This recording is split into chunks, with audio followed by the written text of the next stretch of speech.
folks, Dr. Ann here with another Endurance Leadership Minute.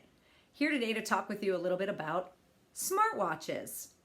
Now, this one might not meet the standards for fashion, but it certainly would meet them for functionality, particularly if you are swimming, biking, or running, like I like to do. Whether it's a Garmin or an Apple Watch, Samsung Watch, this technology has just exploded onto the market. People are loving it, and it is just getting cooler by the day.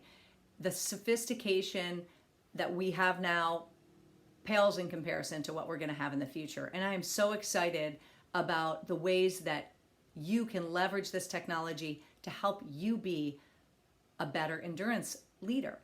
As an endurance athlete and as a leadership coach, I believe in data, and I believe it can be really helpful for helping us reach our long-term goals. For example, if I am training for a marathon and I start out and my heart rate is way too high, I know I've got to come back down in order for my body not to explode over those 26 miles. The same is true with data for you as a leader. The more information you can have about how you're behaving in the moment, the better off you're going to be to reach your long-term leadership goals, right? And as a coach, I'd love to be there with you 24/7. You might not love that, but I would. So I can't be there, but your watch can. So let's talk about some ways that you can leverage that technology and harness it to make you even more effective. Before we do that, let's talk about some of the ways you're probably already using it, right? You might be using some of those biometric stats to help you track your goals for calorie intake, sleep, steps walks, opportunities to move. But are you using the heart rate function? Your watch probably has one. So you might be able to use that to help you, for example, if you're someone who might get a little worked up from time to time.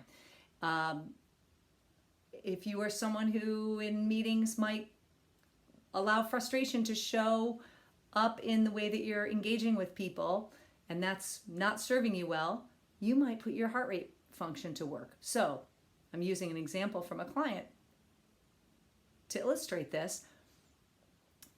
When you walk into the meeting that might be one that's going to be contentious or you might have some emotional feelings about, look at your heart rate. Write it down. As the meeting continues, and if things start to get a little bit heated or there's some disagreement, take a look at your heart rate. Has it gone up by 8, 9 points? Might be time for you to take a break. Take a break by asking a clarifying question, and during the response, take a couple of really deep breaths. No one has to know. Take a few notes on a piece of paper or pretend you're taking notes and give yourself a chance to refocus, to clarify, to remember what your objectives are in that meeting.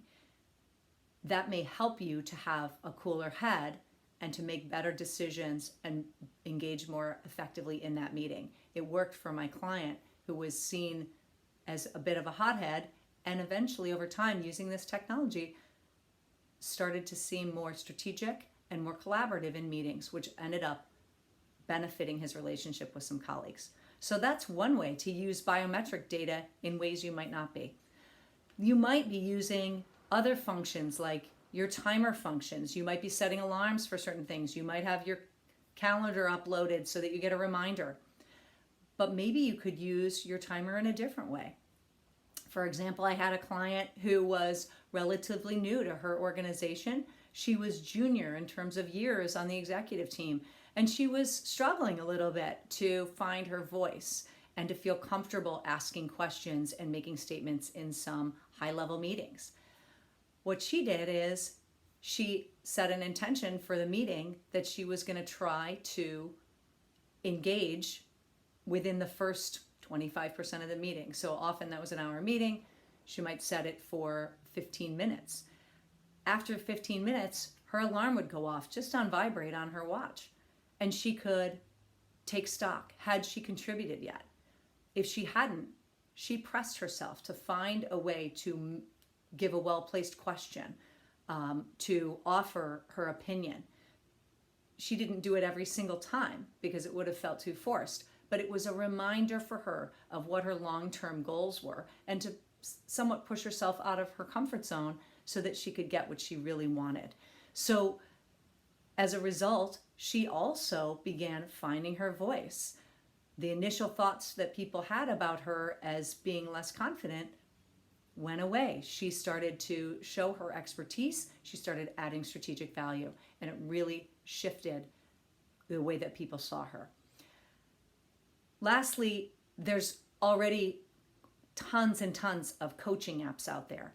One particular coaching app that's really a good one, in my opinion, is Coach.me, that is set particularly to work with the smartwatch, Apple smartwatch technology. Sorry, Samsung and Google users, to provide actual goal sheets that you can check off. It also provides ways that you can connect with other people so that you can share goals or get inspiration from other people or get feedback from them. We know that that kind of support is a critical element both in endurance athletes and in endurance leaders.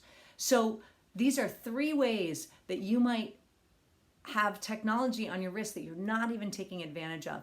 And by leveraging these simple tools, they could help you be a more effective leader, helping to shape clear mindset and discipline and organize the support that you need to help you achieve your long-term goals.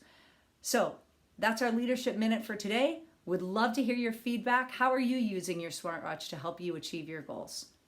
Have a great day.